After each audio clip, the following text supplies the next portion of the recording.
जय हो भोजपुरिया समाज, कैसन बानी रउआ लोग। तो दोस्तों आप सभी के बीच में खेसारी लाल यादव का भोजपुरी इंडस्ट्री के महान गायक और सुपर स्टार खेसारी लाल यादव जी लेके आ रहे हैं आप सभी के बीच में फिल्म लिट्टी चोखा का एक बहुत ही धमाकेदार वीडियो सॉन्ग।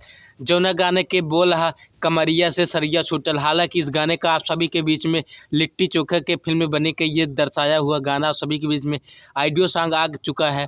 तो दोस्तों कल सुबह आप सभी के बीच में इस गाने का डायरेक्ट वीडियो सॉन्ग छूट रहा बा। तो दोस्तों जितने भी खेसारी लाल के फैन बा रहे आप सभी के बीच में आरडीसी चैनल के माध्यम से सुबह 6:30 पर है गाना के वीडियो सॉन्ग छूटे रहल बा। तो दोस्तों साथ में दोस्तों बहुत जल्द आप सभी के बीच में नज़दीकी सिनेमा घरों में लिट्टी चोखा मूवी का डायरेक्ट फिल्म रिलीज होने जा रहा है। तो उससे भी प्यार और आशीर्वाद दें। दोस्तों एक निहोरा आप सबसे यही बाकी जितना भी खेसारी लाल के फैन बा रहे आप सभी लोग भोजपुरी म्यूजिक चैनल को सब्सक्राइब करी जा, काहे कि खेसारी लाल जुड़ी हर खबर रउआ लोगन के सबसे पहले देखे के सुनने के मिली। फटाफट तुरंत सब्सक्राइब करी जा, भोजपुरी म्यूजिक चैनल पाए खेसारी लाल जुड़ी हर अपडेट सबसे पहले।